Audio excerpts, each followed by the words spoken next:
Chers téléspectateurs de H-Live, bonsoir. Il est 20h53. Merci d'être resté à l'écoute de la première chaîne de la communauté haïtienne de France. Mon nom c'est Edouard Franklin James.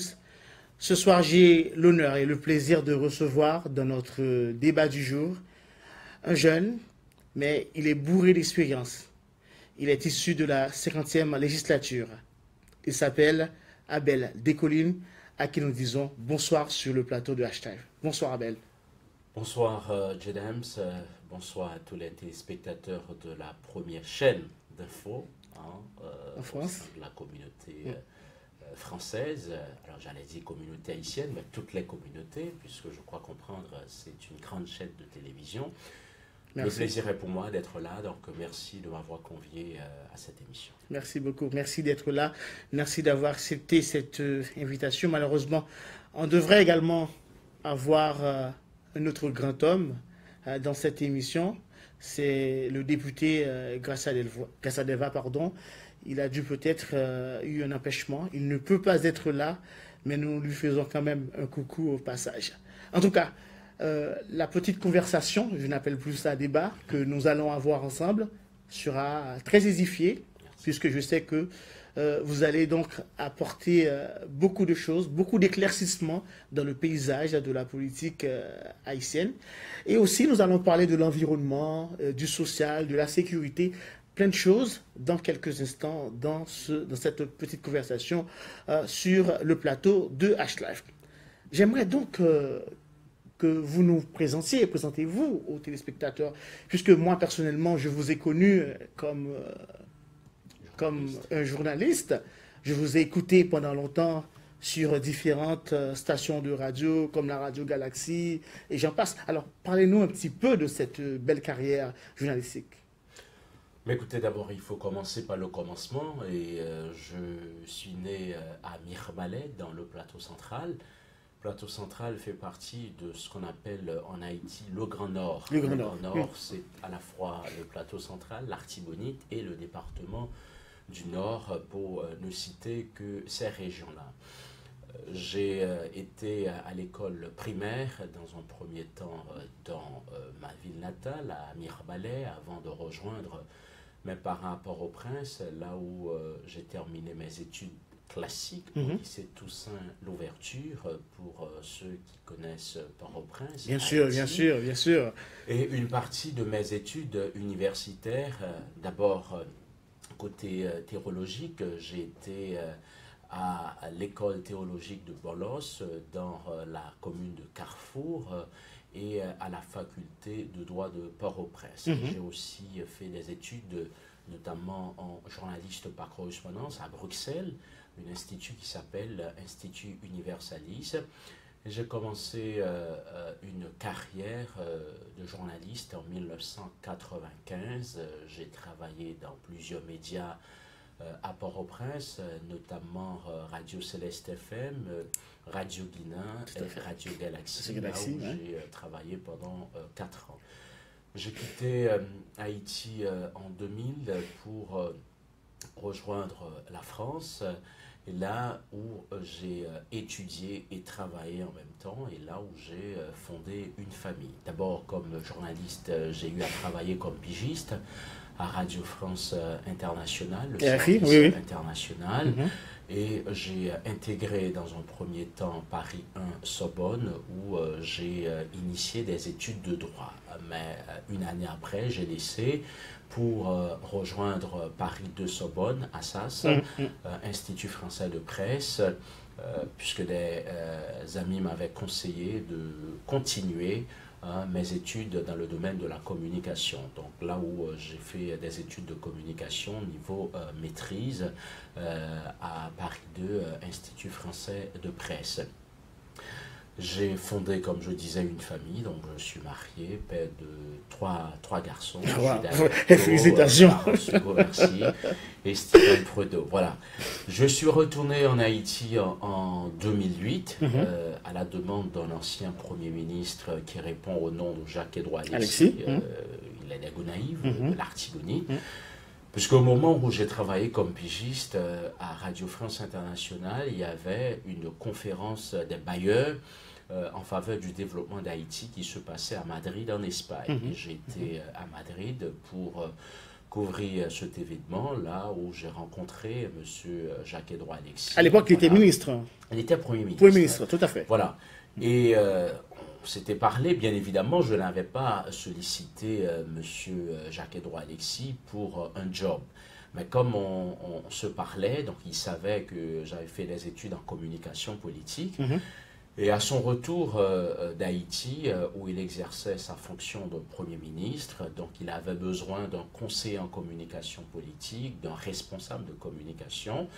Et voilà, il avait pris contact avec moi depuis Port-au-Prince pour savoir quel a été mon état d'esprit, est-ce que j'étais prêt à retourner en Haïti. Et puis voilà, on s'est parlé, on a dû négocier et j'avais pris la décision effectivement de retourner en Haïti. Ainsi, le 17 janvier 2008, j'ai été nommé directeur communication à la primature. Évidemment, pour ceux qui nous regardent, la primature en Haïti, c'est l'équivalent de Matignon ici. De Matignon, c'est le siège du Premier ministre. Voilà. Nous allons en revenir tout au long de la conversation de l'émission. J'ai été nommé, comme je disais, directeur de communication. Donc, j'ai passé 1 an, 3 mois comme conseiller en communication de ce Premier ministre. Et voilà, il avait laissé la primature. Et ensuite, j'ai eu une expérience comme maître de conférence, professeur dans des universités à Port-au-Prince, où j'ai enseigné les relations publiques et dans certaines universités, l'histoire sociale de la Caraïbe. Et en 2010, je me suis présenté aux élections législatives dans ma commune natale, dans votre circonscription, à Mirebalais, voilà. Et j'ai été élu député en 2011. Donc voilà, je suis rentré au Parlement. Et depuis, j'y suis, puisque j'ai été réélu comme député. Donc voilà, je suis à mon 2e mandat de député de Mirebalais au Parlement haïtien. Oh, quel long CV, hein. Et justement, je vais revenir sur la partie où vous avez été sélectionné par l'ancien Premier ministre Jacques-Edouard Alexis. Vous avez trouvé bon. Pourquoi il vous a choisi? Mais écoutez, comme je vous disais, donc je fais des études en communication pour avoir été journaliste, puisque j'ai travaillé l'ensemble des... Vous avez entendu parler, en quelque sorte? Pendant 8 ans. Non, écoutez, j'avais l'habitude de rencontrer M. Alexis, il avait l'habitude de m'écouter à la radio. À la radio, ok, d'accord. Ok. Là, en quittant Haïti, comme je disais, donc j'ai continué mes études dans le domaine. Voilà. Donc, outre mon métier de journaliste, si je puis m'exprimer ainsi, donc je suis devenu un expert en communication politique. Voilà. Il est important de souligner, pardon, monsieur le député, pour les jeunes qui nous regardent. Donc, c'est un modèle aussi à suivre lorsque on est ici. Être député également, avoir été choisi par un Premier ministre, ça nous montre que ça vaut toujours la peine de continuer ses études et de faire beaucoup d'efforts. Voilà, donc je voulais souligner pour tous les téléspectateurs à qui nous regardent en ce moment. Alors, y a-t-il d'autres choses à nous parler de votre carrière Mais écoutez, donc je suis désormais considéré comme un homme politique. Un homme politique, oui. Fait de la politique, évidemment, c'est une sorte de sacerdoce, c'est comme un prêtre, c'est comme un pasteur. Donc, alors moi je dirais, ma première question, je dirais, pourquoi avez-vous choisi, étant journaliste, d'aller vous placer dans ce contexte politique très mouvementé en Haïti? Pourquoi vous l'avez choisi? Écoutez, c'est peut-être le destin, si on considère que le destin existe. Comme journaliste, ça a été une vocation. Et vous savez, quand vous faites ce métier, c'est un métier, je dirais, transversal, où vous êtes amené à côtoyer à la fois les politiques, mais les citoyens, à vivre un certain nombre de situations, et cela vous inspire. Inspire comme citoyen, comme fils ou fille de ce pays. Voilà, donc depuis mon jeune âge, j'observais et j'avais ce sentiment de pouvoir me lancer, contribuer modestement, hein, à faire en sorte que nous ayons dans ce pays une autre manière de voir les choses et pouvoir contribuer à l'amélioration des conditions de vie de la population. Alors, Voilà, monsieur. c'est tout cet ensemble, si je puis m'exprimer ainsi, qui m'a conduit à faire le choix d'être un homme politique. Bien évidemment, il ne s'agit pas tout simplement d'être un homme politique, mais c'est le désir de servir, le désir de contribuer à l'amélioration de la situation de ma communauté. En fait, vous avez été journaliste durant les 45e, 46e et même 47e législatures. Vous avez vu comment la politique haïtienne elle est atypique. Vous êtes quand même... Vous savez, la politique partout est atypique. Bien évidemment, Tout à fait. il y a la sociologie, il n'y a pas qu'une sociologie, il y a la sociologie des peuples, des nations, si j'ose dire. Voilà. Donc Haïti, ça n'est pas la France, Haïti, ça n'est pas les États-Unis. Donc la politique a ses règles. Bien évidemment, il y a un certain nombre de paradigmes, puisque la politique comme science, ça n'est pas Haïti qui a inventé la politique, donc on essaie bien évidemment chaque pays selon sa culture, selon sa tradition, de se mettre au pas en vertu des théories. D'abord pour les pays qui adoptent le principe des pouvoirs législatifs, exécutifs, judiciaires, etc. Donc cette théorie inspirée d'abord par John Locke, ensuite par Montesquieu, dans l'esprit des lois. Voilà. Donc Haïti comme pays a connu plusieurs situations depuis notre indépendance. Après l'indépendance, comme vous le savez, Jean-Jacques Dessalines s'était proclamé empereur. Voilà, donc on a connu des empereurs, on a connu même des rois, si j'ose dire, Christophe dans le Nord. Donc voilà, on a connu dans notre histoire plusieurs gouvernements, plusieurs systèmes politiques, la dictature comprise, ça c'est dans la période contemporaine. Avec les Duvalier. Maintenant, depuis 1986, on a mis fin à cette période de dictature. On a fait le choix de la démocratie. Voilà. Donc c'est une démocratie qui n'est pas facile à mettre en œuvre en Haïti, puisque la démocratie, ça n'est pas seulement l'organisation d'élections, mais voilà, c'est le choix que nous avons fait. Et nous essayons autant que faire se peut d'avancer, ce qui rend bien évidemment la vie politique extrêmement difficile en Haïti, j'en conviens. La démocratie telle qu'on la conçoit dans un pays comme la France, ça n'est pas encore la mentalité dans notre pays, où parfois il est difficile pour quelqu'un d'accepter que Abel Lekoli n'est pas du même bord politique, ou Gedems n'est pas du même bord politique, mais voilà, il faut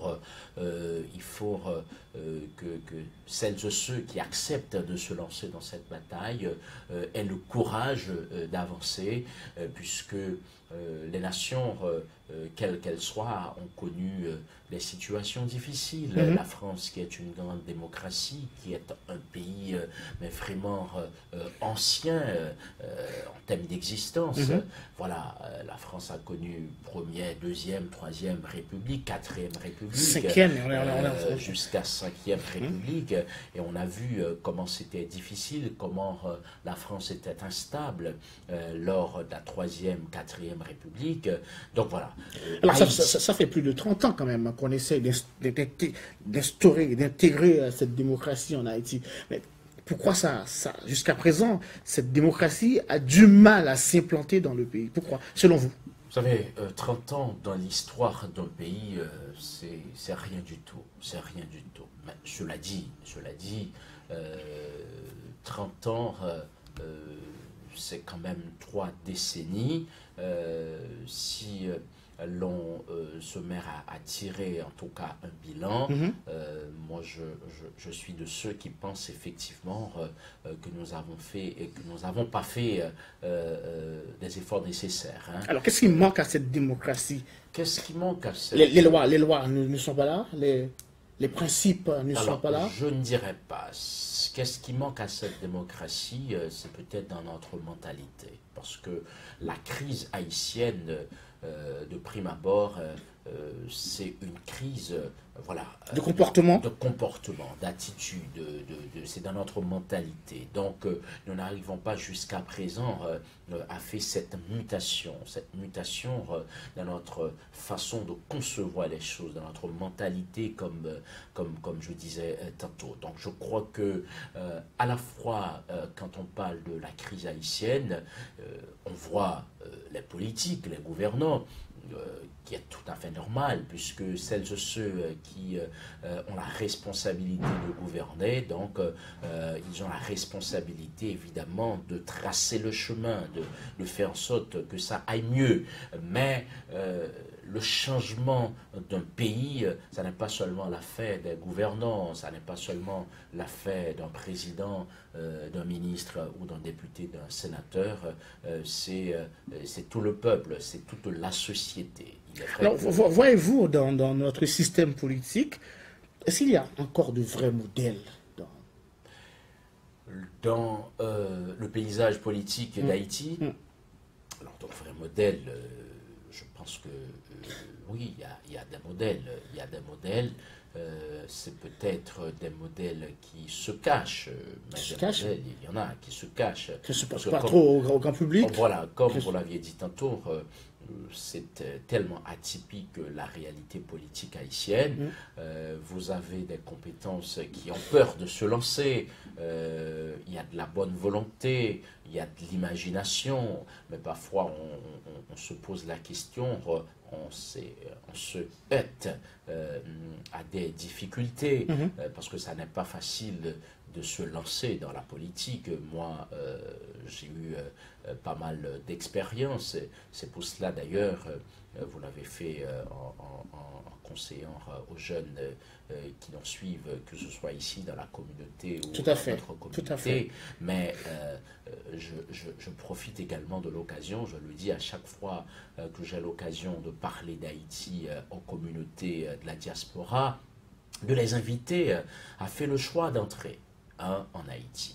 Puisque si on regarde de loin la situation et on se plaint en disant « Mon Dieu, quand est-ce que ça va changer en Haïti ?»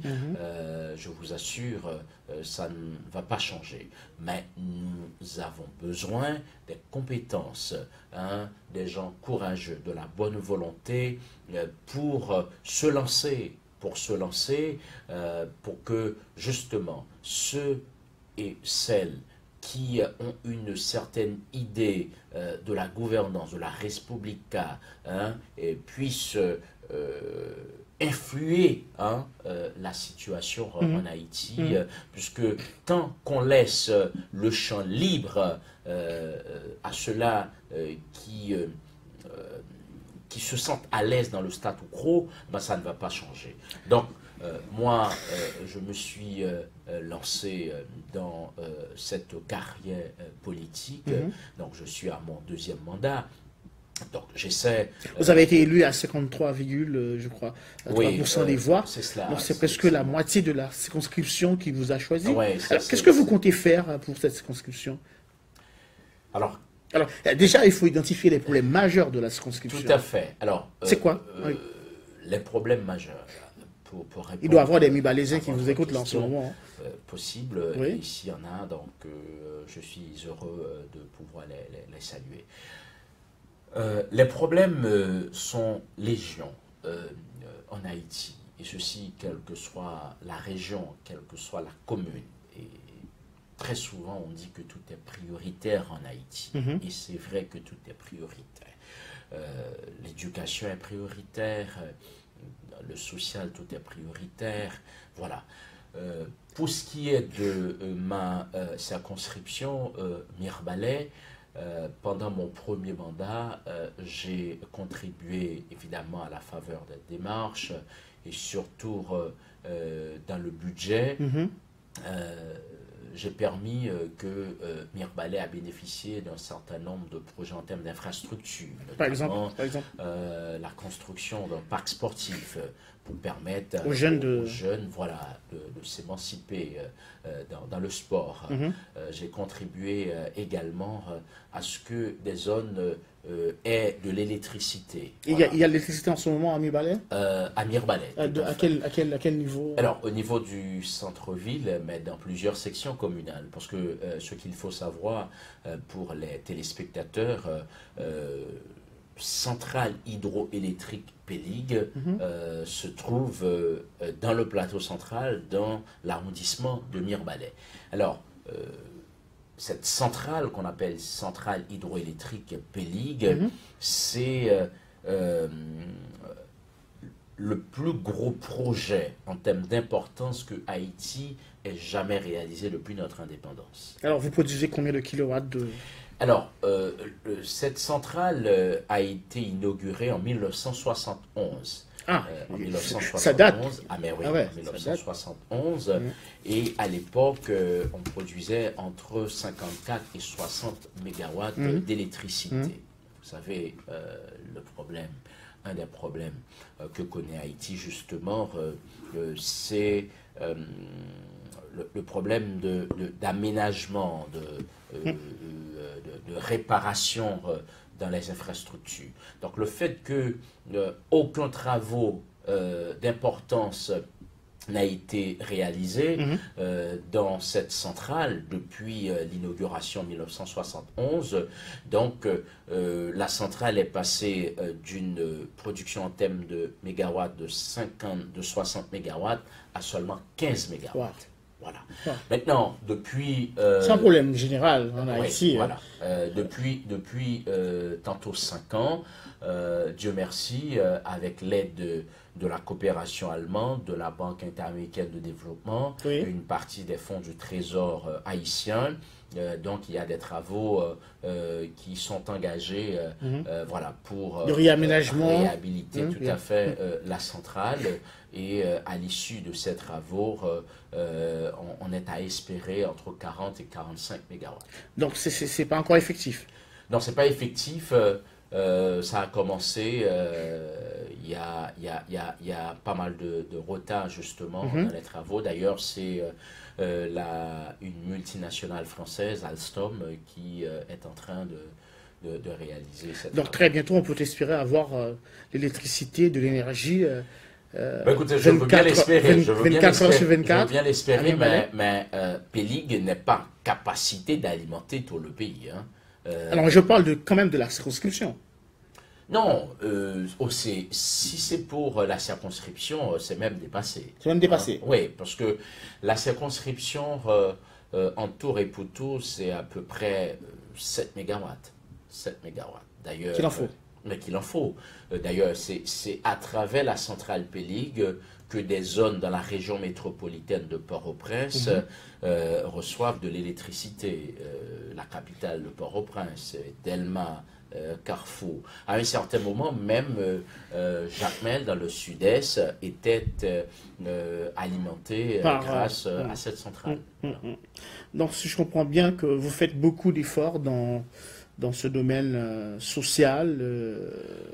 Oui, parce que la réalité, c'est peut-être différent par rapport à la France, par rapport aux grands pays. Il est vrai, dans la législation haïtienne, c'est comme en France, le député est là pour légiférer, le député est là pour contrôler l'action du gouvernement.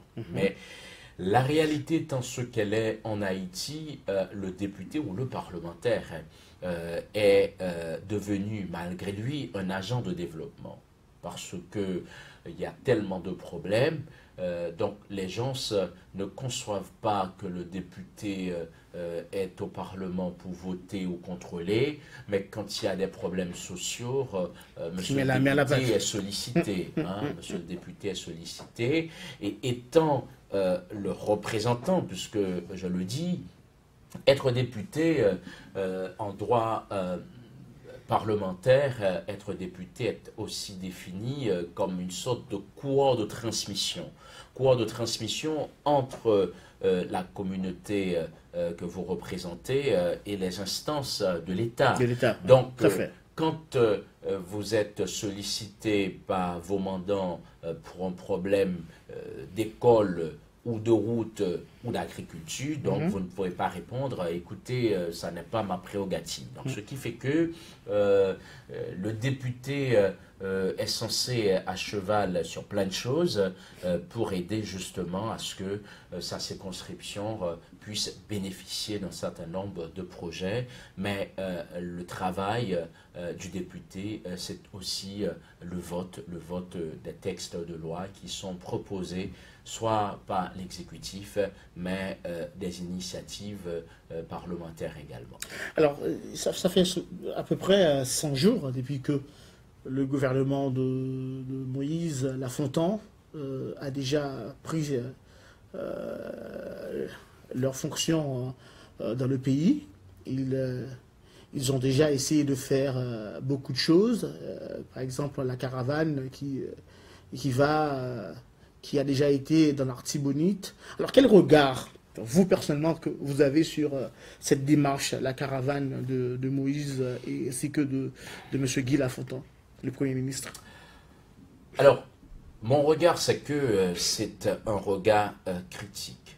Critique dans la mesure où le problème d'Haïti, justement, ce qui fait qu'on est à se plaindre que depuis 30 ans, nous faisons l'expérience de la démocratie, et on a comme l'impression que ça n'a pas beaucoup avancé, ça n'a pas beaucoup évolué en termes de progrès.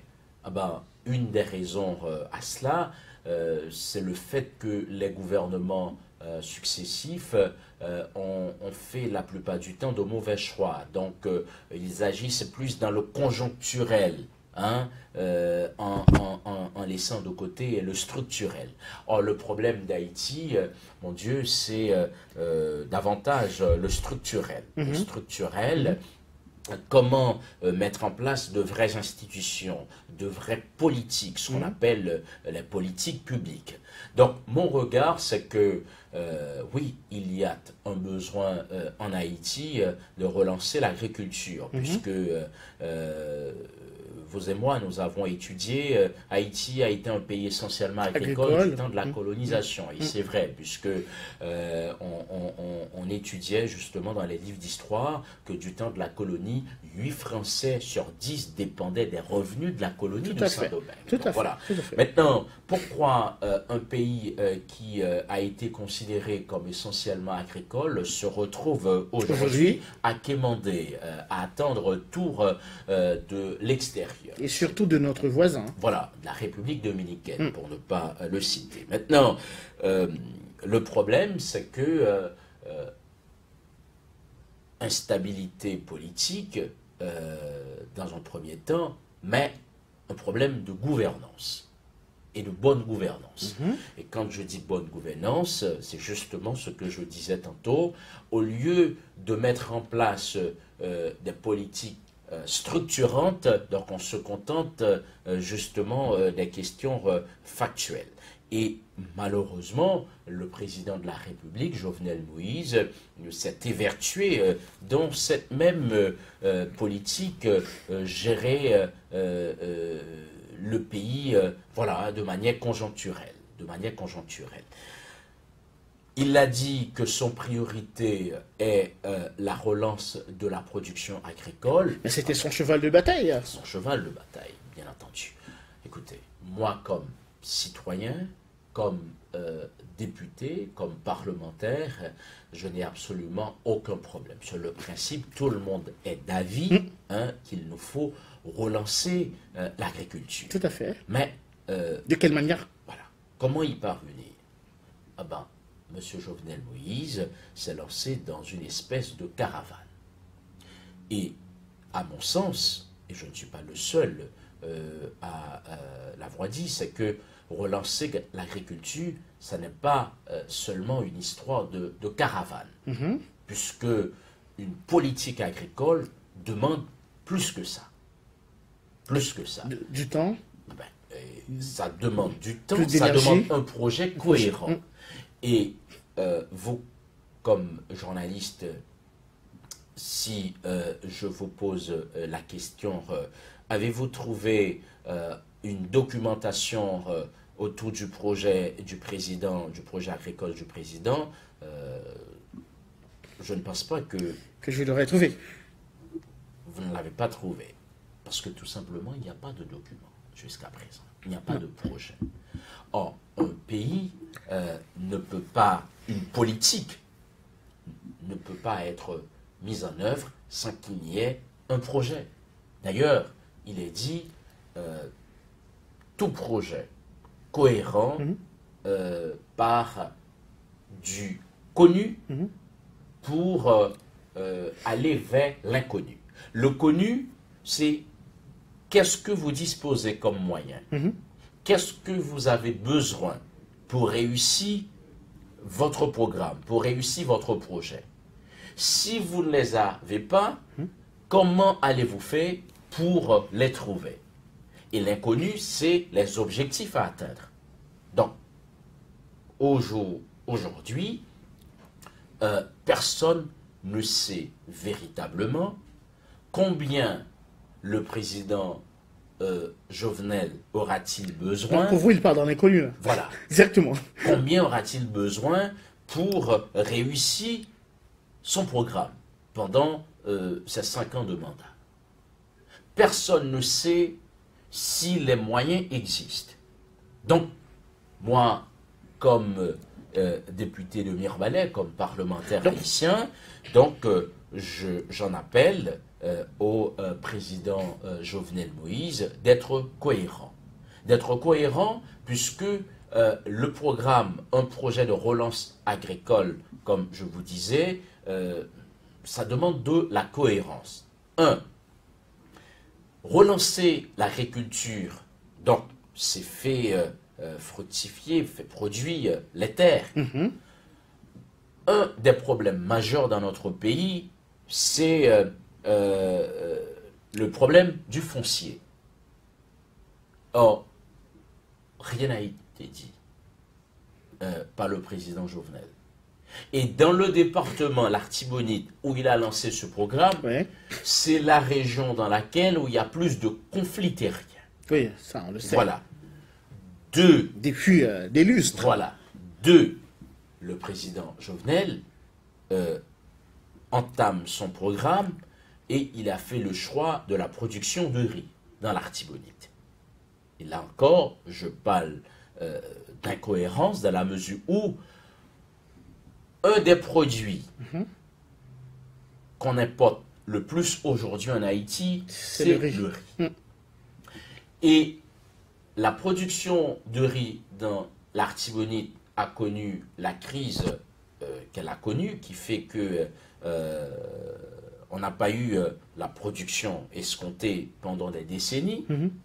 C'est parce que le pauvre paysan qui travaille les champs, qui plante, qui travaille dans la vallée de l'Artibonite pour la production de riz, il arrive que pendant la saison, ce paysan, pour réussir sa production, investit, allons dire, 100 000 gouttes. Et après avoir récolté, quand il fait le décompte, pour rentrer la dépense consentie et avoir quelques bénéfices, il se dit, écoutez, je dois vendre la mamite à 15 gouttes, c'est un exemple. Oui, un exemple quelconque. Ouais. Et voilà que il est obligé de vendre la mamite à 15 gouttes, mais parallèlement, il y a le riz importé qui se vend à 10 gouttes sur le marché. Or, nous sommes en Haïti, malheureusement ou heureusement, dans une économie de marché. Et dans une économie de marché, c'est l'offre et la demande. Tout à fait. Voilà. Donc GEDEMS se présente au centre commercial. Écoutez, vous avez besoin, je ne sais pas, d'un cahier. Et il y a ce cahier de 36 pages qui coûte 3 euros. Et quelque part, il y a un autre cahier de 36 pages qui coûte 12 euros. Donc, forcément, je vais. Ah ben voilà. Donc c'est un peu tout ça qui fait qu'on a connu cette crise. En tant que député. Alors qu'est-ce qui en manque? Qu'est-ce qui en manque pour faire empêcher cette situation qui, depuis du temps jadis, depuis que j'étais tout petit, j'entendais parler de cette situation, des choses, pas seulement dans l'agriculture, il y a plein de choses qui viennent de l'extérieur, qui arrivent en Haïti et qui détruisent le marché national. Alors, qu'est-ce qu'il nous faut faire? Est-ce qu'il faut voter des lois? Est-ce qu'il faut mener des actions publiques contre cette situation? Alors, c'est à vous de nous dire, chers députés. Alors, je suis moi-même en pleine réflexion.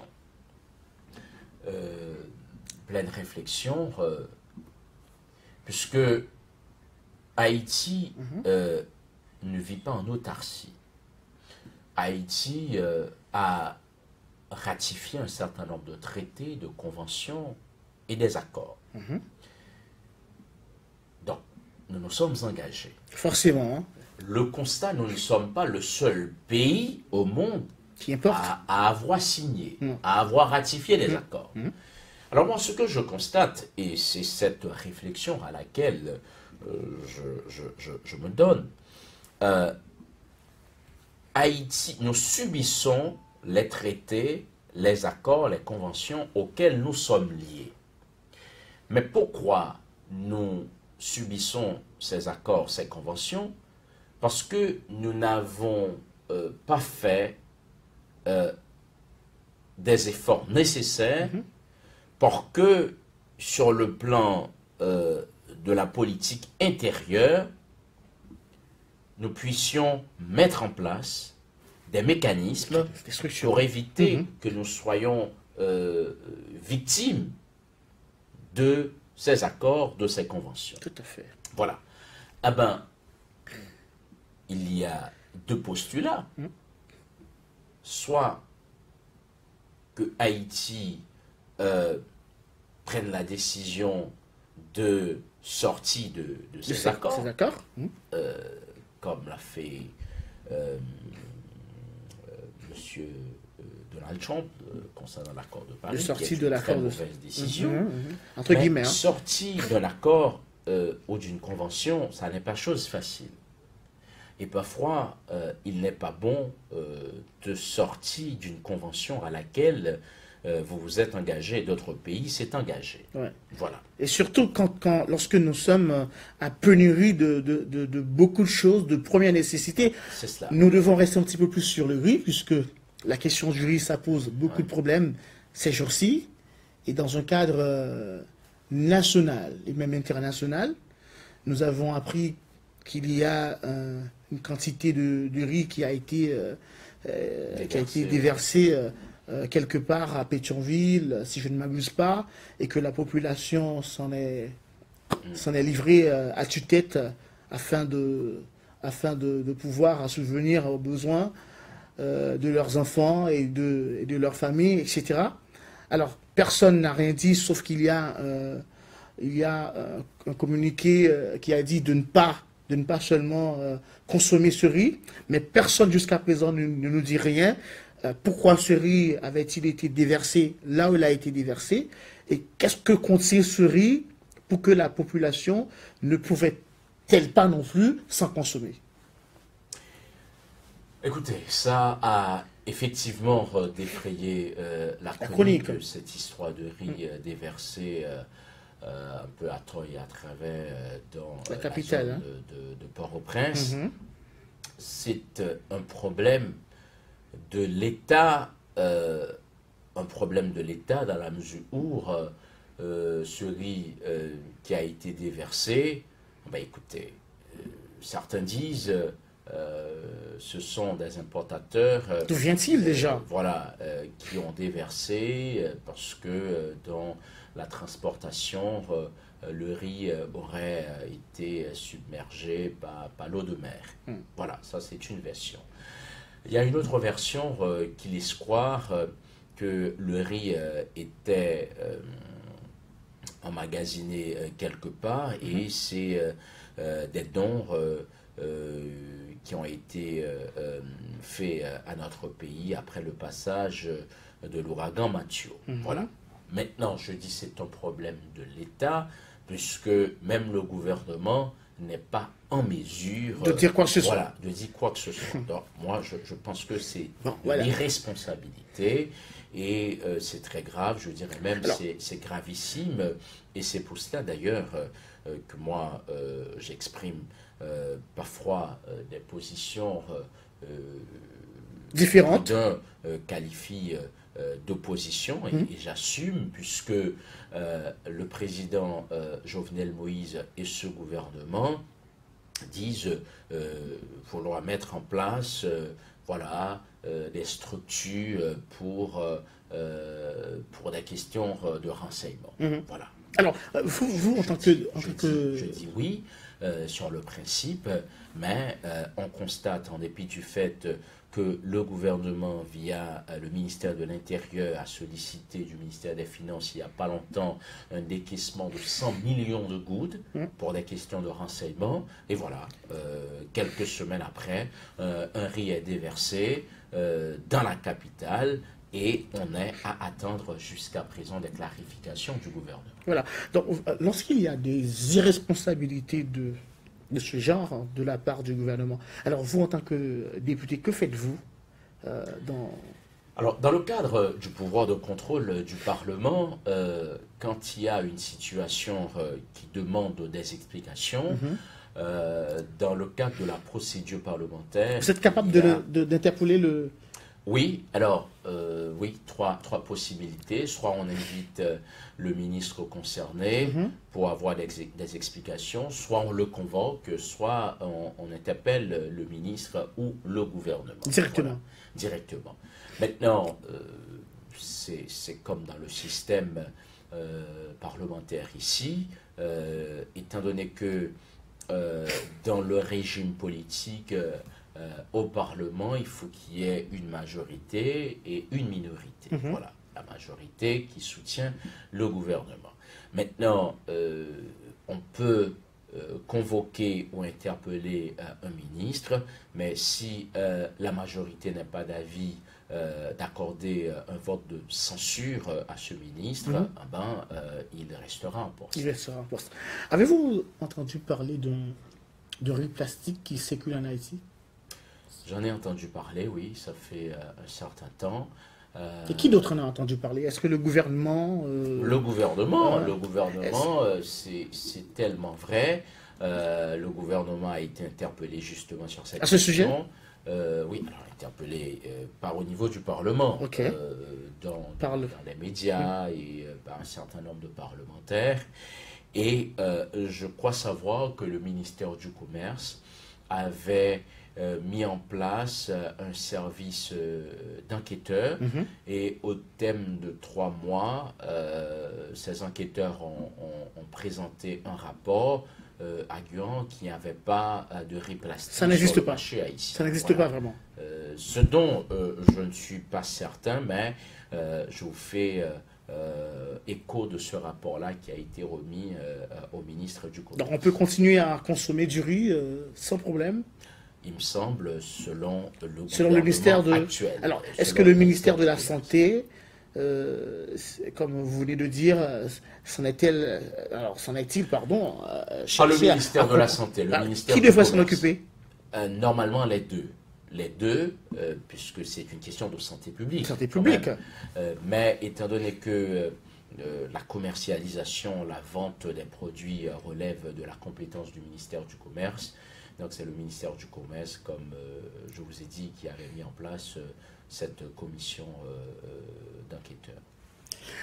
D'accord, dans quelques instants, nous allons observer une petite pause, juste pour nous rafraîchir un petit peu. Nous serons toujours avec le député Abel Descollines, qui est de passage à Paris et qui nous livre ses impressions, qui nous parle de sa carrière, de lui-même et de ses engagements politiques. Dans quelques instants, on revient sur le plateau avec notre honorable député Abel Descollines. De retour, mesdames, mesdemoiselles et messieurs, nous sommes toujours en compagnie de notre honorable député Descollines Abel. C'est un plaisir pour nous de lui recevoir et de lui poser quelques questions que peut-être vous auriez aimé lui poser.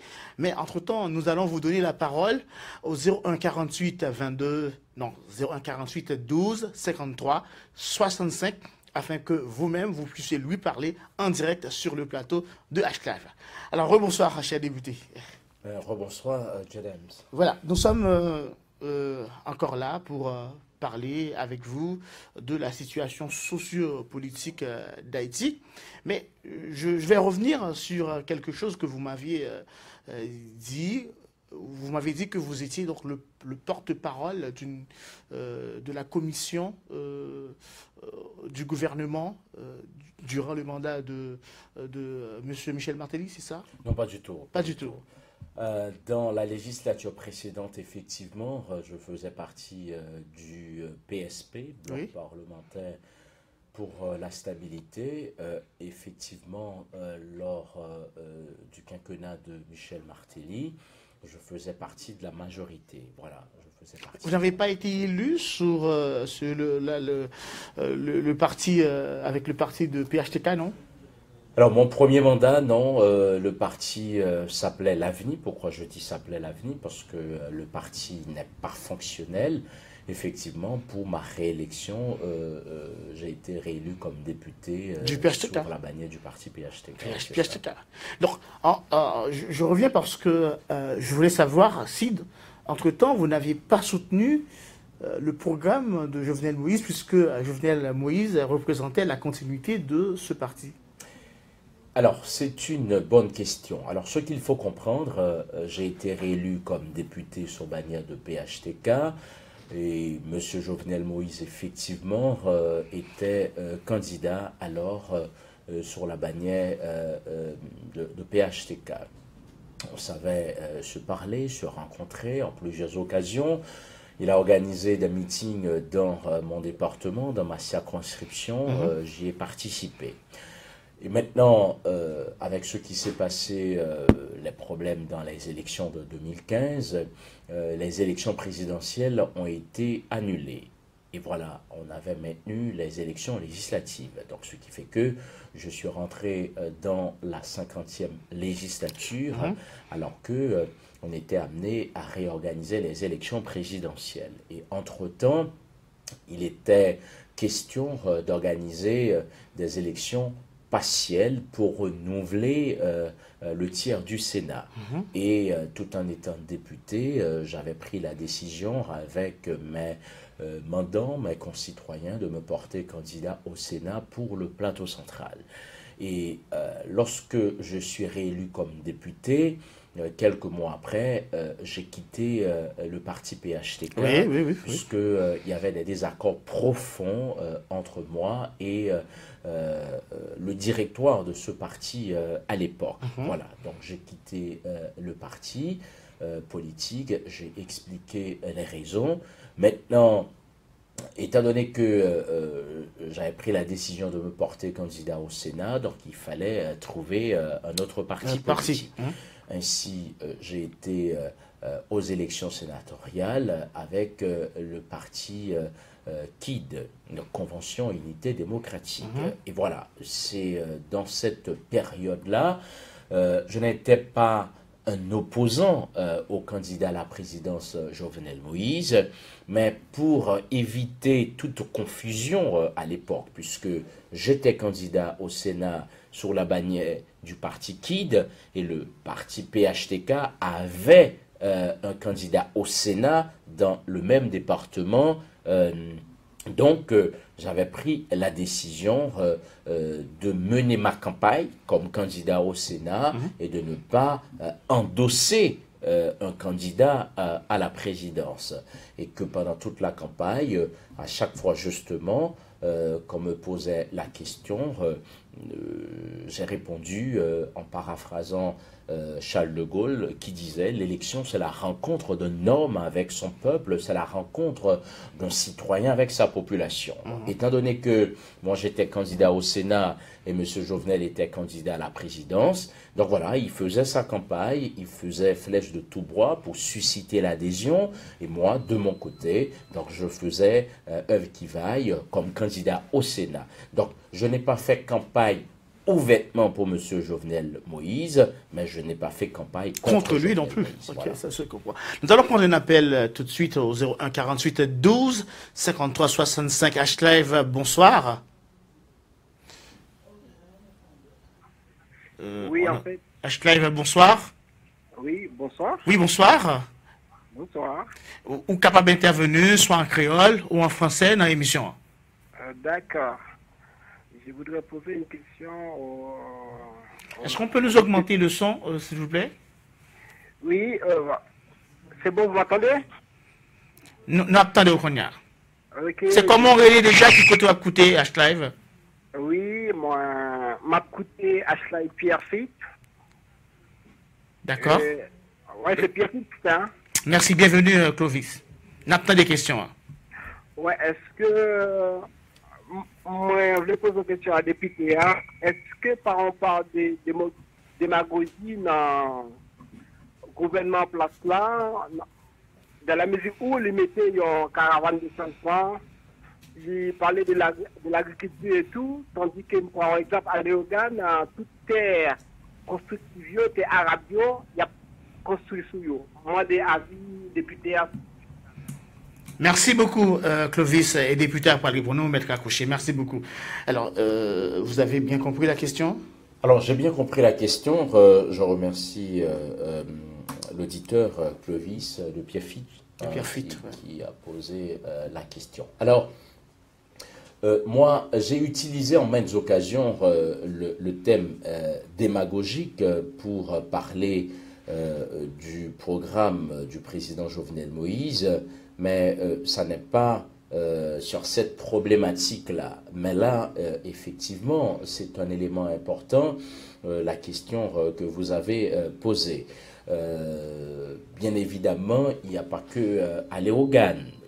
Je pourrais citer Mirbalais, là où je suis député. Effectivement, il y a des terres qu'on appelle terres arables, donc des terres productives où l'on construise des maisons. Donc, c'est pourquoi si vous étiez en train de suivre l'émission au préalable, lorsque Jedems m'a posé la question, donc je dis, sur le principe, je suis d'accord, tout le monde est d'accord justement qu'il y a lieu, qu'il y a besoin, qu'il y a nécessité de relancer la production agricole, mais il faut que ce soit un programme cohérent. Et j'entends par programme cohérent, le président doit prendre le temps de monter un projet en disant, écoutez, désormais, pour relancer la production agricole, donc, nous prenons la décision d'interdire qu'il y ait de construction de maisons dans des terres arables, ici à Léogane, ici à Mirbalais, ici dans l'Artibonite, pour ne citer que ces zones-là, donc dans toutes les zones du pays, ce qui n'a pas été fait. Voilà. Deux, dans le cadre de ce programme, le président, justement, devrait prendre le temps pour aider à résoudre les problèmes fonciers qu'il y a.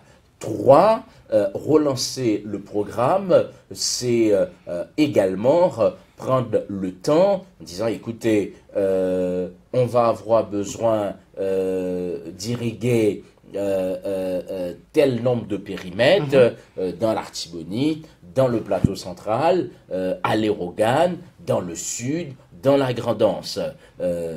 relancer la production agricole, un programme cohérent, le président devrait prendre le temps justement pour également identifier les techniciens agricoles et envisager justement comment les intégrer. Parce que TEA, c'est même genre un monde nié, d'accord? Et TEA a besoin de soins tout.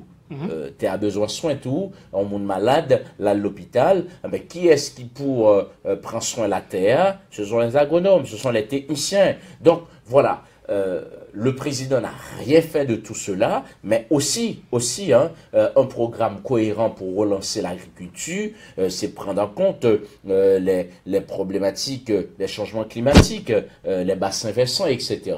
Donc, Monsieur Jovenel Moïse comme président de la République, on y dit, bon, écoute, on va relancer l'agriculture, mais pas aucun projet qui élaboré sous question ça. Donc, c'est pourquoi justement, j'ai parlé de démagogie et auditeurs, vous avez raison effectivement, téléspectateurs, vous avez raison d'exprimer cette préoccupation. Il n'y a pas que dans l'Artibonite, mais aussi à l'Erogan, un peu partout, comme je disais, des thèses arabes. Faut que d'abord, tu as gagné une mesure de l'État du gouvernement qui dit désormais, mon papa fait caille tout côté, gain de côté, cap pour faire caille, gain de côté, c'est pour l'agriculture, ce qu'on appelle l'aménagement du territoire. J'ai une question à double volet. Est-ce que c'est vraiment le président qui a le printemps auditeur à ce palais à l'art? Ou bien est-ce que c'est collectivité, mériaux, etc. Ou bientôt, est-ce que président ou bien gouvernement t'es qu'à empêcher tout, compte tenu de tout ce qui a été fait en 2010, en pile monde pas gain caille priorité, est-ce que qu'à empêcher construction caille tout pour monde ça tout? Écoutez, l'État est là pour réguler. Comme il est dit, c'est l'État qui a le monopole de la violence. Donc voilà.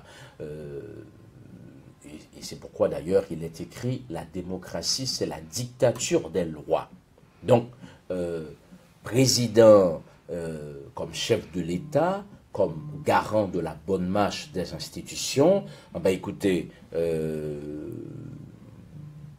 on ne peut pas accepter que des gens se construisent dans les ravines. Voilà. Donc, c'est la responsabilité de l'État. Si on est d'accord sur ce principe, l'État peut décider. Désormais, même lorsque tu es ça, c'est pour où, ok, mais ici, c'est de terre agricole. Et en France, ça se fait. Hein? Écoutez, en parlant de l'agriculture, en 1947, avec la reconstruction de la France après la Deuxième Guerre mondiale, avec le plan Marshall, donc on avait consacré un pan important des fonds du plan Marshall pour la relance de l'agriculture. Et à l'époque, en 1958 justement, avec Charles de Gaulle, donc on avait transmis 5 lois au Parlement français. Une loi d'orientation, une loi sur la problématique foncière, donc voilà, aménagement du territoire, une loi sur les questions d'assurance pour les agriculteurs. Donc vous voyez, relancer l'agriculture en Haïti, c'était aussi avoir un socle législatif. Donc, M. Jovenel Moïse, parfait.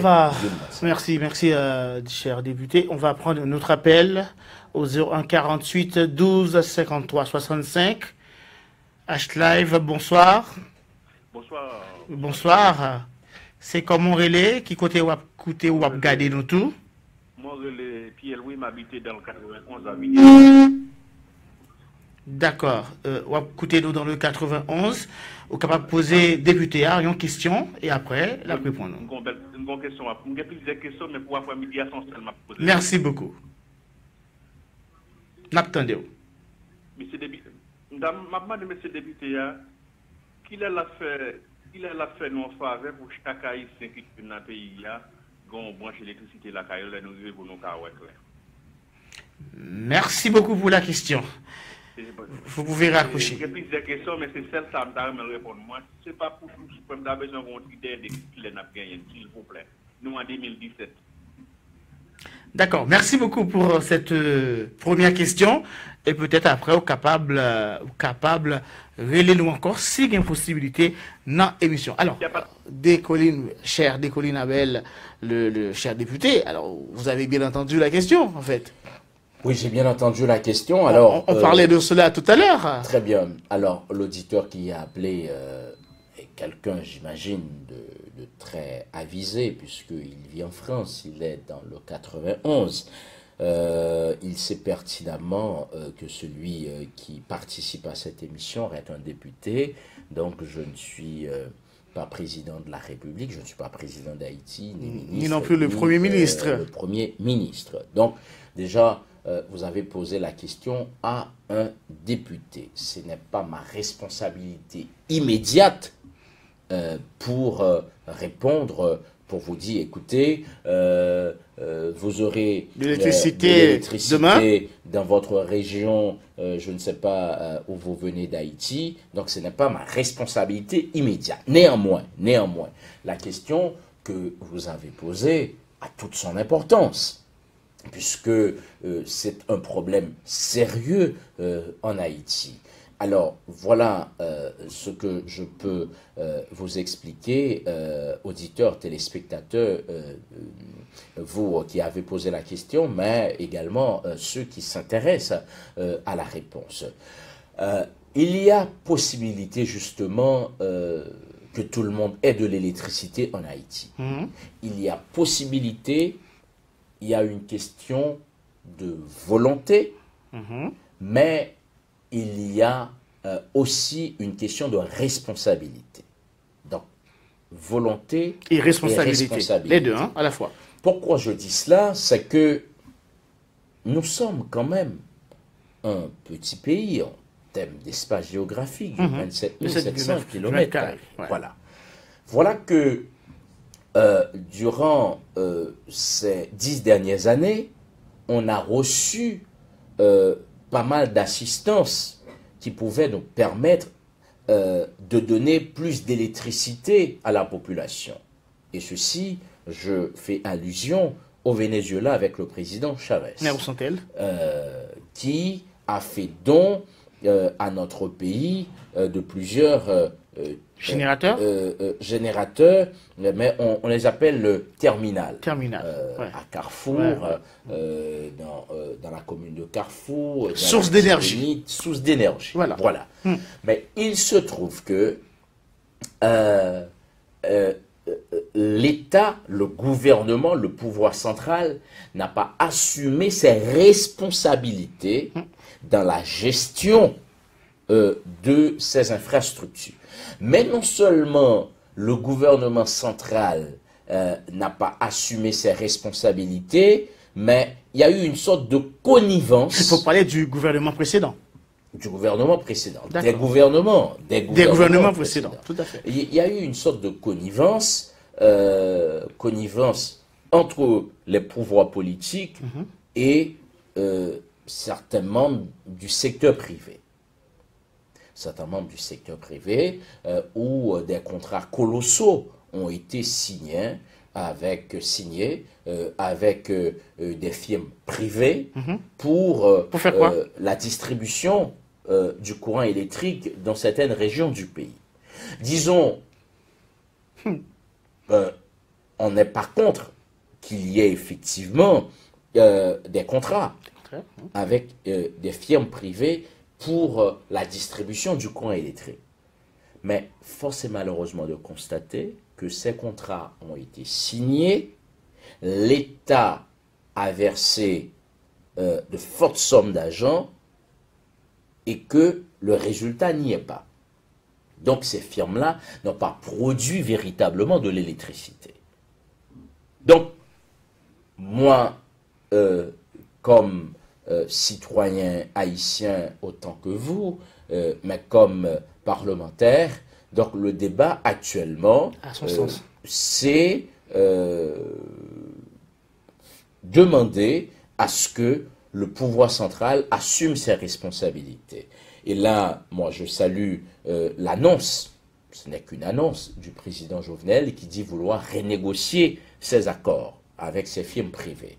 Donc, j'ose espérer qu'il tiendra sa parole pour que véritablement nous puissions améliorer la distribution du courant électrique. Mais je suis loin d'être un adepte de la privatisation. Mais je suis de ceux qui pensent s'il faut libéraliser le marché de l'électricité en Haïti pour que tout le monde ait la possibilité d'en avoir, eh ben, je suis pour. Maintenant, si cette libéralisation va se faire et que on n'aura pas vraiment de l'électricité, donc moi je ne suis pas pour. Mais si ça peut contribuer à améliorer la situation, pourquoi pas. Aujourd'hui, tout le monde a un téléphone, ou tout le monde peut avoir un téléphone en Haïti. Bien qu'il y a d'autres problèmes à résoudre. Parce que c'est bien que nous avons Digicel, Natcom, qui justement permet que chacun ait la possibilité d'avoir un téléphone, mais l'État doit prendre ses responsabilités justement pour éviter certaines dérives de ces compagnies-là qui font un peu tout et n'importe quoi. Par exemple, la Digicel comme compagnie importante, parfois on est à connaître une journée, 2 journées sans qu'il y ait de réseau, sans aucune explication. Voilà. Donc, c'est bien que le marché de la communication téléphonique ait été libéralisé, que tout le monde ait un téléphone. Maintenant, il y a d'autres choses à corriger. Donc, si l'on doit prendre ces directions pour permettre à toutes celles et ceux qui ont la possibilité d'avoir de l'électricité, ben, qu'on le fasse. Puisque ici en France, que vous soyez pauvre ou riche, hein, comme dit La Fontaine, EDF ou GDF, par contre, bah, ça, depuis, faut payer. On va prendre encore un autre appel au 01 48 12 53 65. H-Live, bonsoir. Oui, bonsoir. Oui, bonsoir. Vous nous appelez d'où et comment vous vous appelez? Je vous appelle d'Argenteuil. Monsieur Hernandez, alors on peut nous permettre d'entendre bien la question, s'il vous plaît, la régie. Augmentez un petit peu pour nous. Vous nous écoutez d'où? Je vous écoute du côté d'Argenteuil. D'Argenteuil. Alors, vous pouvez donc poser la question au député Abel Décoline. Bonsoir, monsieur le député. Je voudrais vous poser cette question ce soir. Est-ce que, par rapport à tout ce qui est vécu dans les 5 ans écoulés du mandat de Michel Martelly, est-ce que, en fait, pour vous dédouaner de tout ce qui s'est passé durant ces 5 années-là, est-ce que vous pouvez nous confirmer ce soir, en fait, le pays était dirigé par des narcotrafiquants par rapport à tout ce qu'ils ont fait au peuple haïtien durant ces 5 dernières années? Alors, c'est la question. Hein. Si je retiens bien, vous dites que est-ce qu'on avait été dirigé par des narcotrafiquants, c'est ça? Voilà. Voilà. Merci beaucoup pour la question et le député va faire en sorte de vous répondre dans quelques instants. Alors, vous-même, vous avez compris la question? Très bien. Alors, je remercie l'auditeur, à la fois téléspectateur, c'est M. Hernandez. Oui, tout à fait, M. Hernandez. Alors, je réponds à votre question. Je n'ai pas à me dédouaner, puisque j'ai été député dans la 49e législature, donc je faisais partie de la majorité. Et comme je disais, dans une démocratie parlementaire, il faut qu'il y ait une majorité et une minorité.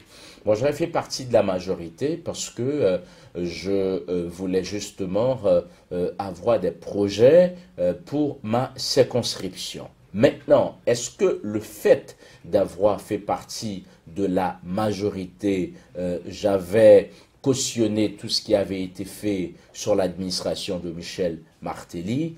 Je réponds que non. Je n'avais pas tout cautionné. Et d'ailleurs, pendant toute cette législature,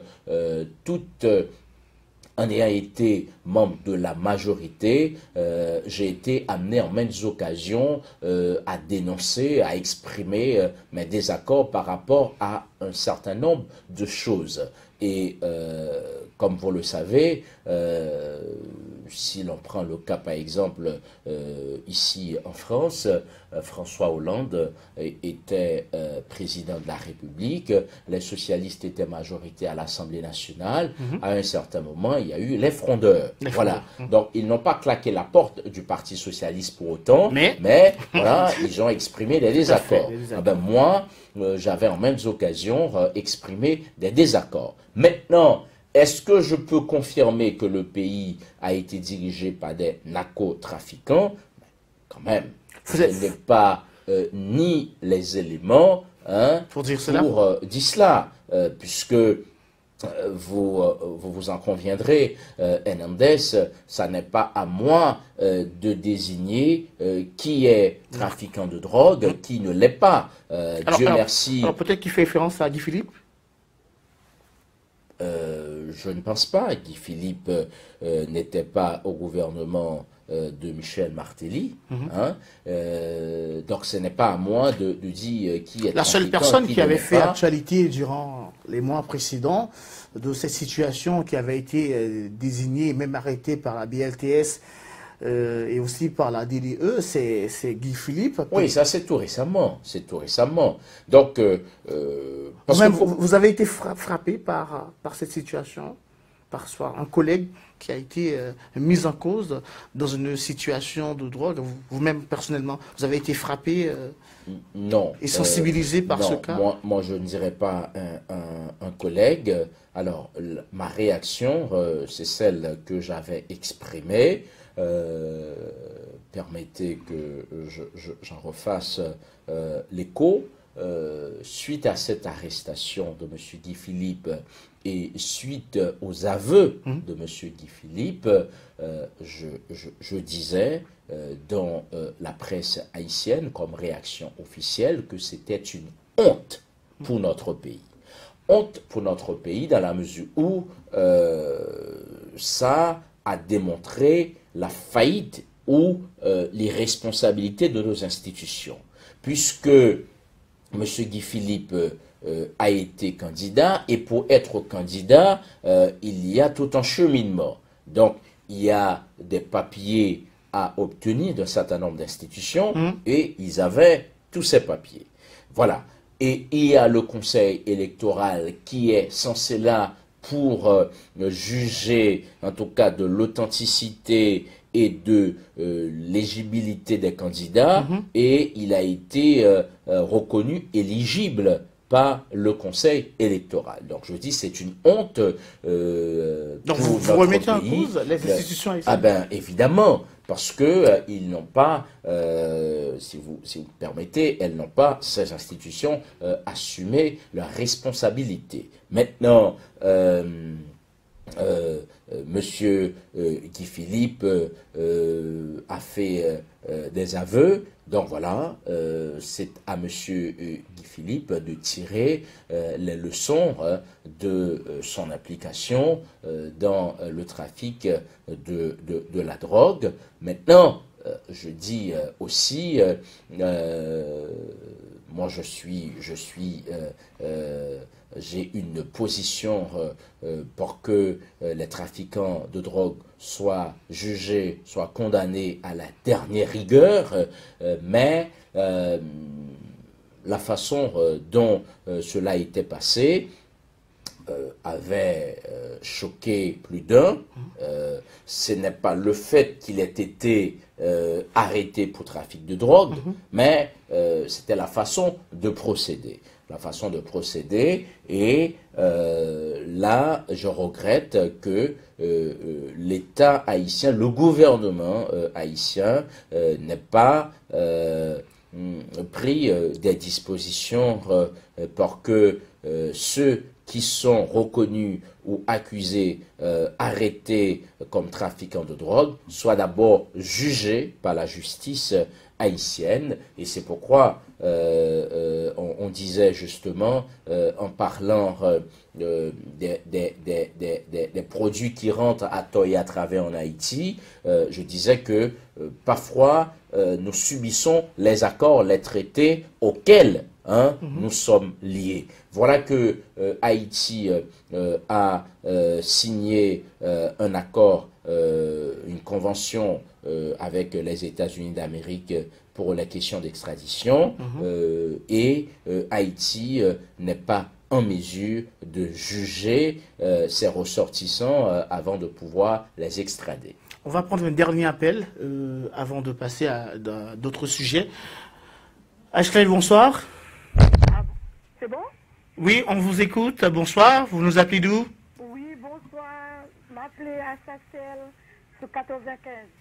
Alors, c'est difficile pour nous de vous entendre parfaitement. Comment? À Sassel. À Sarcelles, vous appelez comment? Mélian. Nélian. Alors, bienvenue dans l'émission Nélian. Vous avez une question pour les députés? Oui, justement, bon. C'est vrai, bon, qu'à écouter des députés qui parlent là. Oui. Mais moi-même, une petite question que je voulais poser lui, parce que c'est vrai, c'est pas président pays allié, mais quand même, c'est en branche l'État allié. Et c'est dans branche l'État, c'est ça, c'est fonctionne, c'est branche l'État alors que. Et si c'est en branche l'État qui veut dire qu'on mettre ensemble pour le chita parler entre l'État et l'État, entre branche et branche. Parce que moi-même, ça a fait moins mal.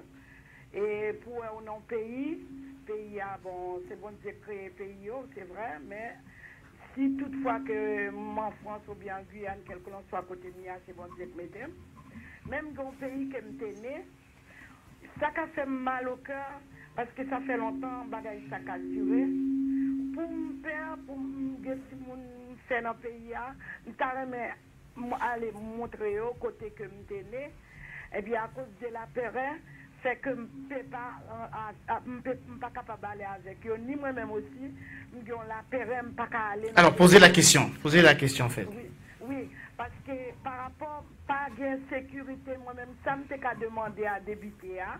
Alors, l'arrivée en Haïti, je vais connaître pour le mettre si tu as parlé.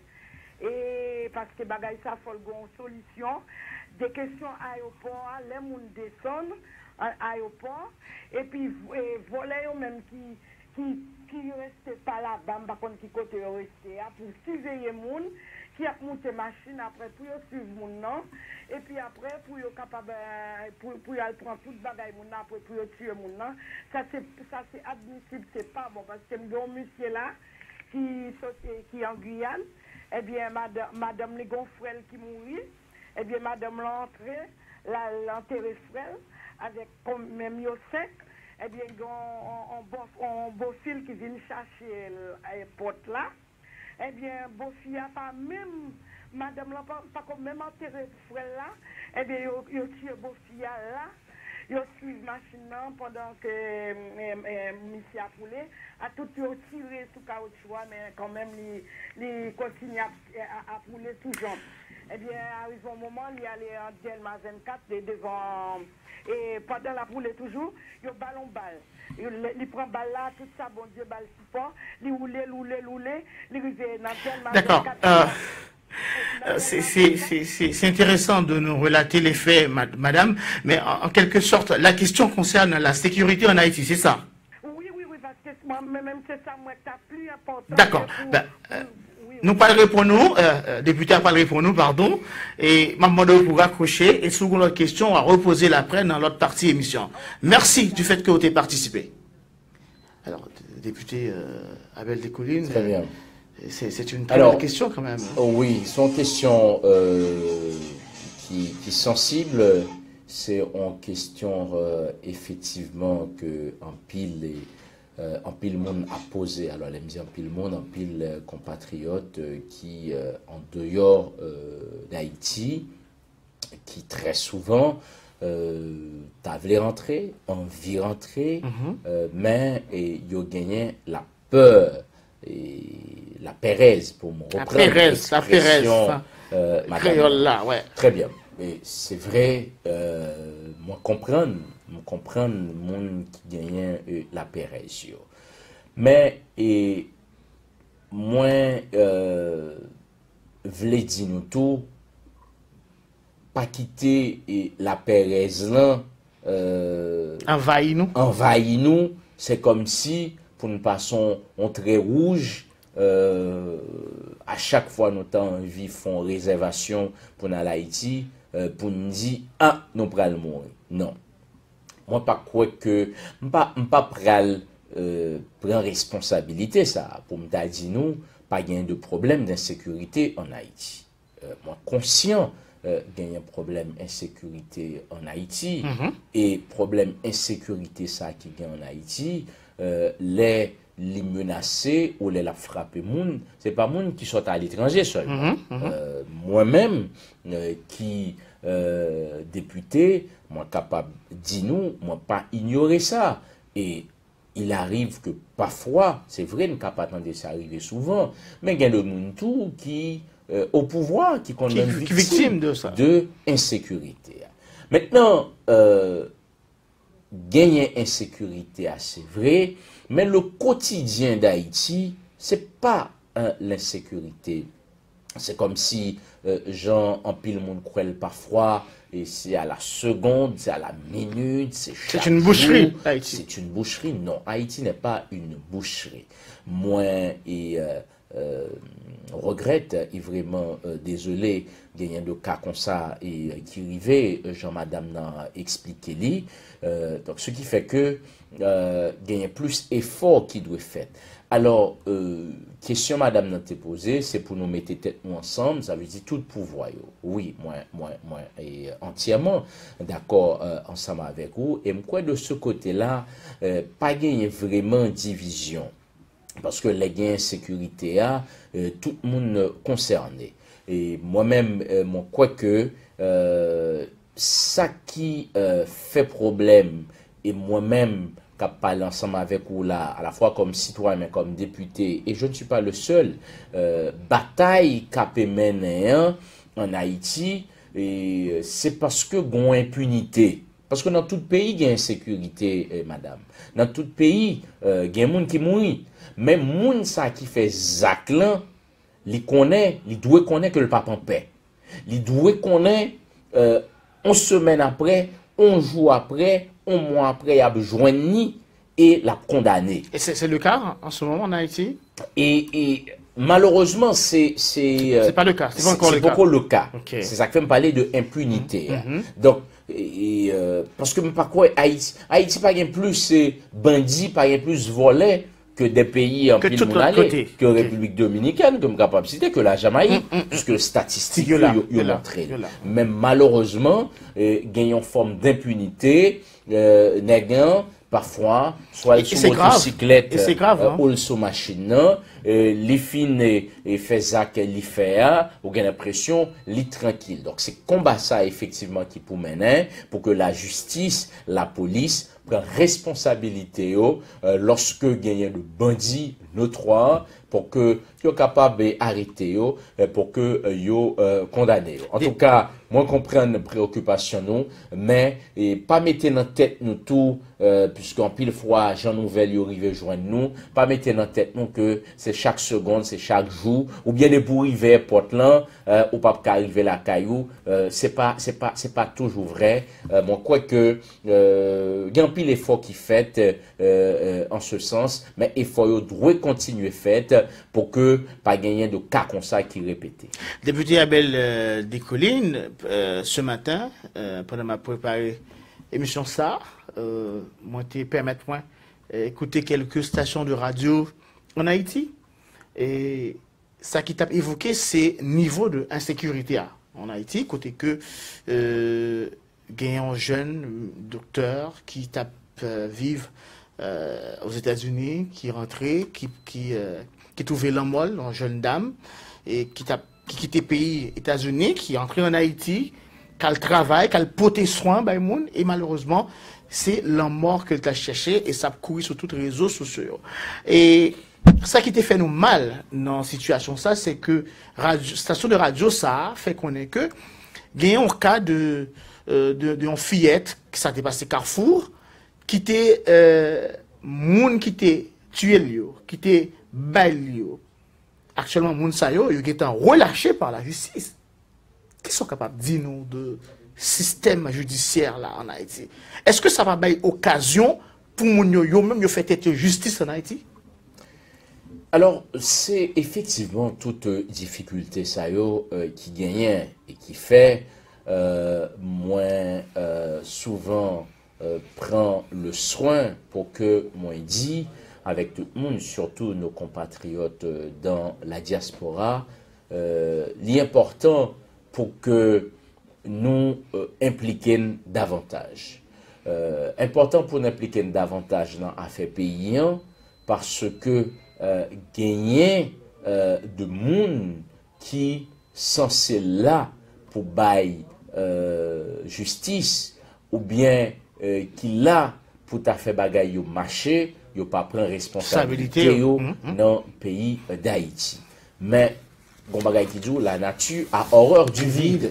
Donc moun sa yo c'est eux même qui occupent espace dans la justice, parfois c'est eux qui occupent espace dans le parlement, parfois c'est eux même qui occupent espace dans l'exécutif là. Donc pour que situation arrive changer, faut gagner davantage de monde qui impliqué pour venir député, pour venir sénateur, pour intégrer système justice là. Donc si gagner de monde qui étudie, qui fait droit ici, qui fait droit, par contre, dans quel que soit pays ou pays gadéen, si vous attendez à ce que la situation s'arrange pour l'impliquer en Haïti, donc, on peut passer toute vie. Nous autres, nous avons l'envie, cher député. Voilà, nous sommes capables de passer toute vie, nous, à payer, effectivement. Est-ce que nous sommes allés, dans situation qu'on y a là, est-ce que nous ne sommes pas vraiment la cible de ces bandits? Vous savez, je vous réponds, et c'est pas un gros mot, il faut prendre le risque. Puisque moi-même, qu'à parler ensemble avec nous. 5 ans de cela, vous êtes dans le même. Voilà, j'ai vécu pendant 10 ans en Europe. Et je pris le risque. Et c'est effectivement un risque que j'ai pris. Faut-il y ait que nous ayons aussi la même protection que vous pour nous installer en Haïti? Ah ben, vous savez, pas toujours une protection. Et moi, capable de dire, je suis l'un des officiels en Haïti qui pas gagné pile leg à ZAM. C'est mon tempérament, j'ai presque horreur de ça, d'accord? C'est vrai, j'ai un chauffeur, j'ai des agents de police, sécurité, de service, de police, etc. Bref, mais pas une caravane, pas une... Pas une caravane, ok, parce que c'est pas ça tout qui pour faire on bagaille pas arriver, d'accord? Donc tout le monde a croyance. Bon, moi je suis éminemment croyant, d'accord? Donc je dis que la volonté de Dieu soit faite, d'accord? Donc il faut prendre le risque, s'engager pour notre pays, pour que effectivement bagaille sa yo cap révolter monde, pour que yon joue tant que jeudi nous capable bannir dans le pays d'Haïti.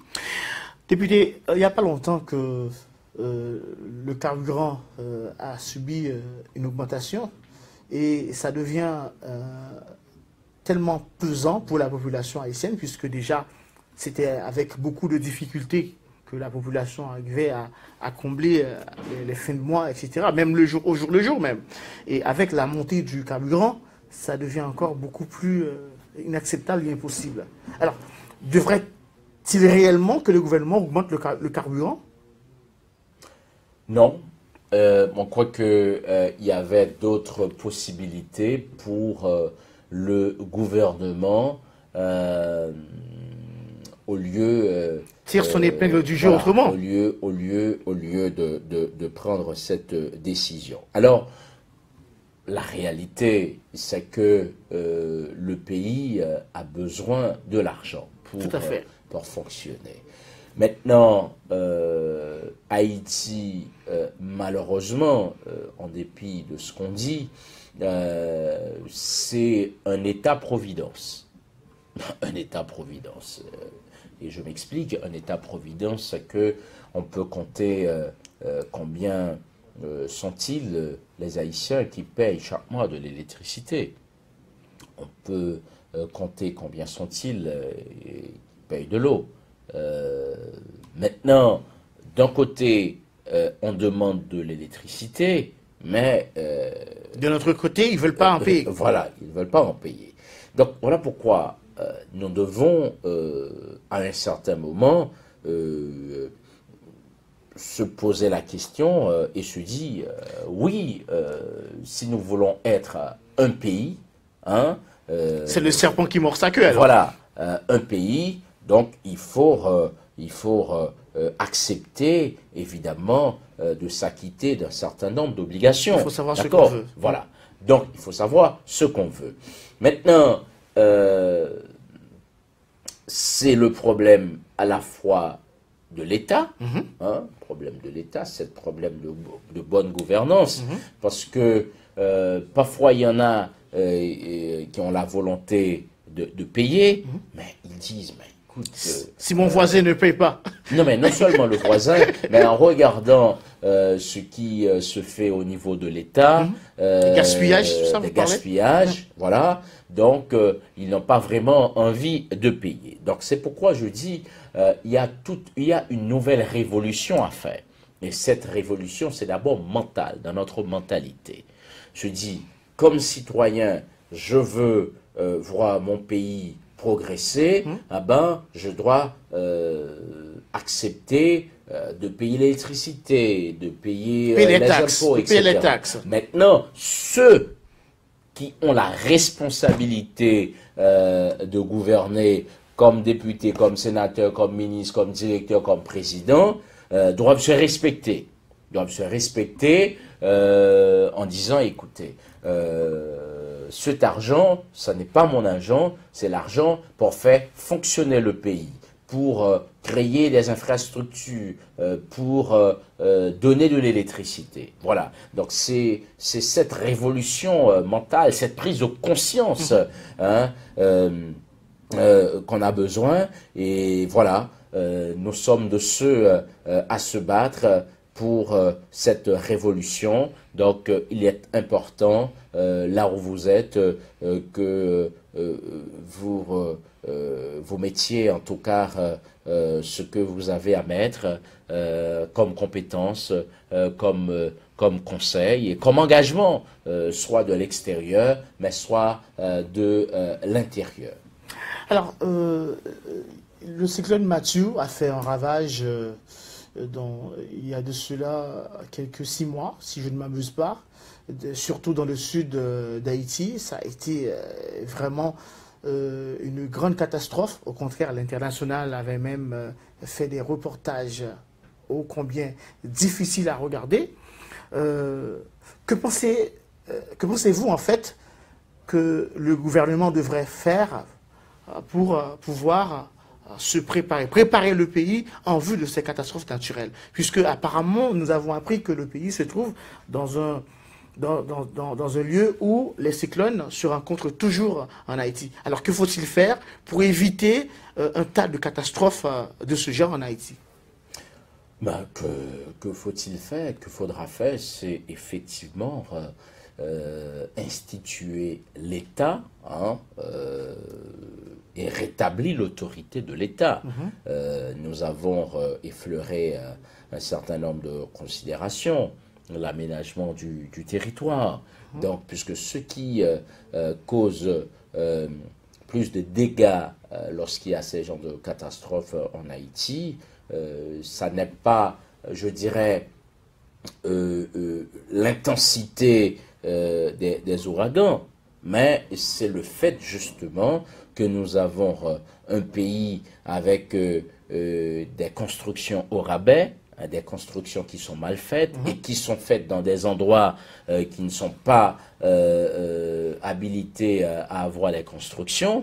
Donc voilà, c'est le déboisement, c'est le problème de canalisation, voilà. Donc c'est un peu tout ça. Donc c'est pour cela j'ai parlé tout au cours de cette émission de problèmes structurels. Donc nous devons résoudre les problèmes structurels en ayant le courage, en prenant la responsabilité de réguler, de corriger ce qui doit être corrigé. En tant que parlementaire, alors ne pensez-vous pas qu'il devrait avoir un fonds disponible pour les sinistrés, pas forcément d'attendre toujours les aides de l'international à chaque fois pour aider nos propres citoyens?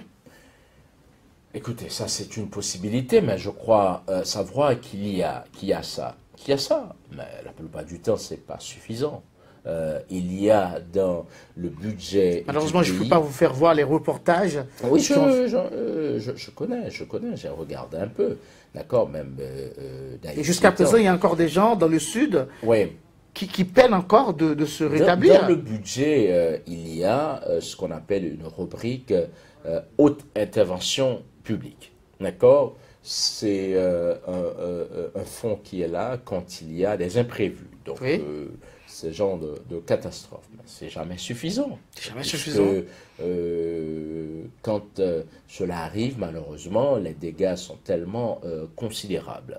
Donc, voilà pourquoi je dis tantôt, il vaille de préférence réguler ce qu'il y a à réguler, résoudre les problèmes structurels, que l'État soit régalien, que l'État assume ses responsabilités. Si on doit faire des fâchés, pour m'exprimer ainsi, que ça cap fâché ou fâché, pas de problème que mon n'a fâché, mais le fâché parce qu'on prend une décision qui est bon pour payant, qui est bon pour zone. Donc c'est ce dont nous avons besoin pour éviter la répétition de ces catastrophes. Juste avant de finir cette émission, on peut prendre 2 appels, si vous voulez bien, chers téléspectateurs. Vous pouvez donc nous appeler. Il n'y a pas moyen? Il n'y a pas moyen. Bon, il n'y a pas moyen. Alors, on va finir dans pas longtemps cette émission avec une dernière question. Moi, personnellement, cette question m'interpelle. À chaque fois que je rentre dans mon pays, je regarde l'aspect du pays. Et je sais que vous voyagez beaucoup, vous autres, que vous soyez députés ou bien membres du gouvernement, vous voyagez.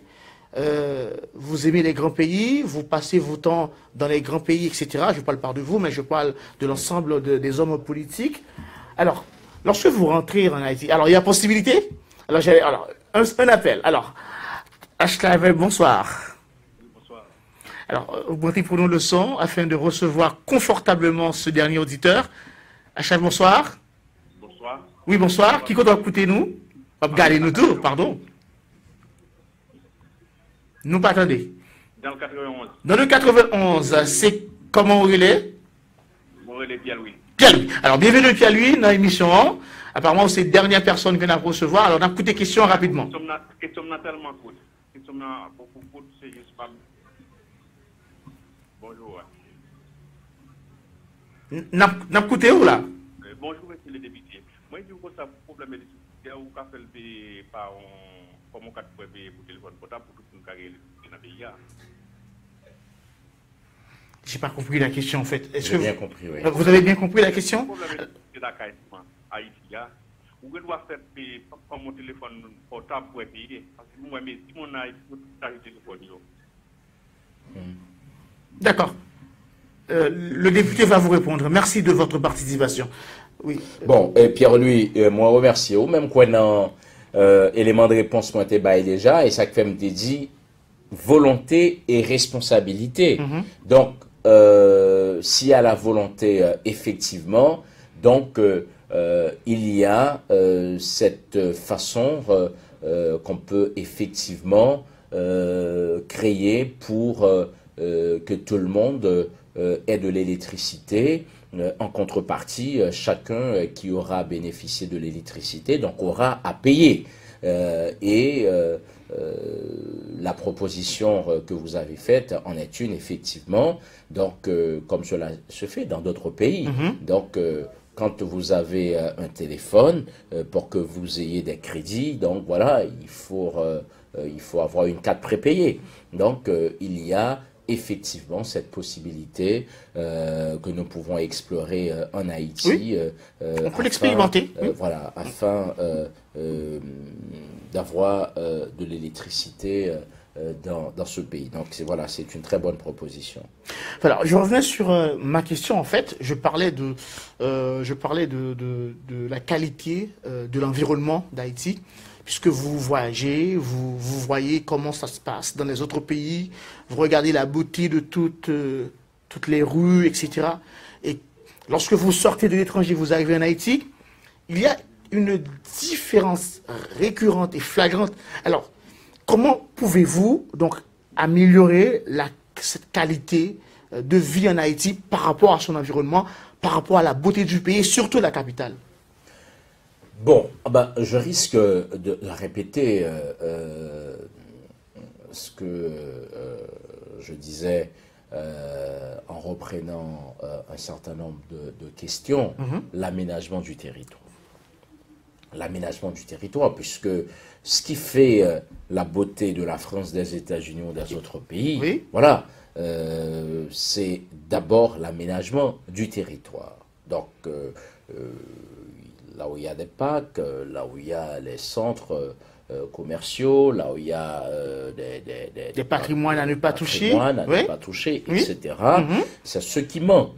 Donc, voilà pourquoi je dis c'est un problème de l'État. Et quand je dis l'État, c'est à la fois les citoyens de ce pays et l'exécutif aussi, également. Les instances de l'État. Donc, pour changer l'image, l'environnement de ce pays, donc chacun doit prendre conscience, mais chacun doit assumer ses responsabilités. Mais aussi, il faudra que nous donnions à chaque entité de l'État les moyens de sa politique.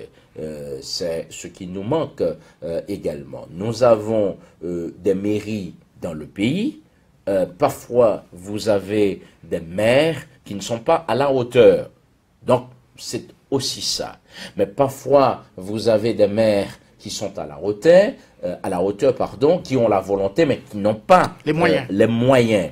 Donc, d'où la nécessité, justement, qu'il y ait une décentralisation effective. Effective dans le sens que l'État doit faire en sorte que les mairies disposent des moyens, mais les citoyens qui habitent également les communes doivent s'acquitter de les obligations. Voilà, donc nous devons sortir de cette réalité de l'État-providence, nous devons sortir de cette réalité où le citoyen pense pouvoir tout attendre de l'État sans qu'il y ait de contrepartie. Donc, pour que Haïti retrouve cette image, cet environnement qui fait rêver, paradisiaque, voilà, paradisiaque. Donc, nous devons réinventer l'État, changer de mentalité. Et sachez que nous avons chacune notre part de responsabilité. Mais c'est quand ça va se faire? C'est quand? Parce que ça fait plus d'une trentaine d'années, ce discours, je l'entends, je le connais par cœur. Ah ben c'est quand ça va arriver? Bon, ça arrivera à condition que la volonté se manifeste de mon côté, de votre côté, du côté de nous tous. De nous tous.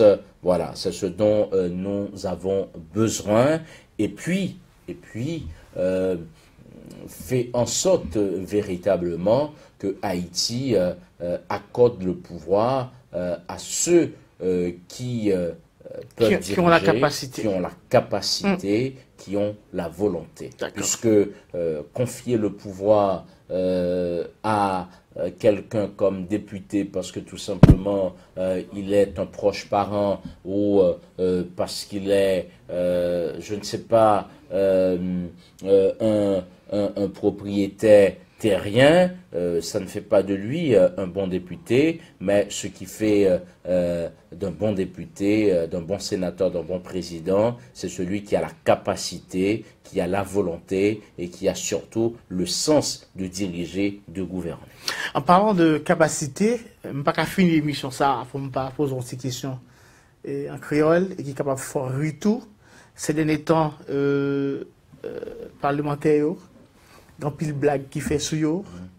Et par contre, si blague arrive sur nous tous, est-ce que nous entendez autour? Oui, blague arrive. Comment vous sentez-vous personnellement? Parce que nous avons des questions ça, l'autre député déjà, il te répond moi ou même. Comment sentez-vous l'autre à faire blague ça sur l'autre collègue? Bon, et moi-même, moi pas senti moins gêné. Et non, honnêtement, pas senti gêné parce que, et moi toujours dis, à chaque fois de monde poser une question ça, et c'est le peuple qui vote. C'est vrai, en pile fois, il y a magouille. Mais au cas joindre dans le Parlement, par contre, c'est réalité, blague, c'est réalité? C'est réalité, oui. Okay, au cas joindre sous 119 députés qui gagnent, au cas joindre 19 qui mal élus, mais parfois 100, c'est le peuple qui est élu vraiment.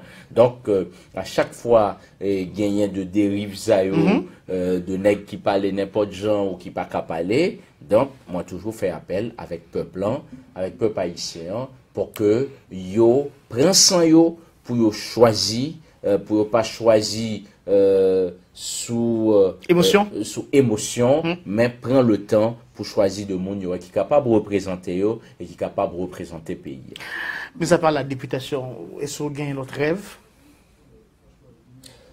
Pour briguer? Non, la politique haïtienne, non? Dans la vie, il faut toujours avoir de l'ambition. Oui, j'ai de l'ambition. Je fais de la politique. Tout peut arriver.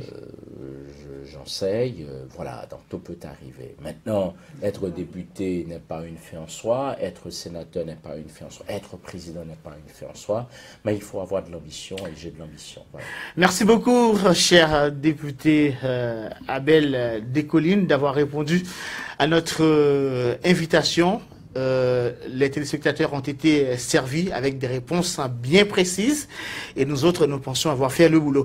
Merci beaucoup à HLive, merci à vous tous. On se donne un dernier mot à la population, aux téléspectateurs. Mes félicitations au staff pour cette grande chaîne de télévision et j'encourage toutes les communautés, en tout cas, à œuvrer dans le sens que ce projet aille de l'avant. Merci, cher député Abel Descollines. Merci également au consulat d'Haïti qui nous permet également de vous avoir aujourd'hui sur le plateau de HLive. Quant à moi, vous me retrouvez une autre fois sur HLive dans une autre émission. Allez, bonne soirée et que Dieu vous bénisse.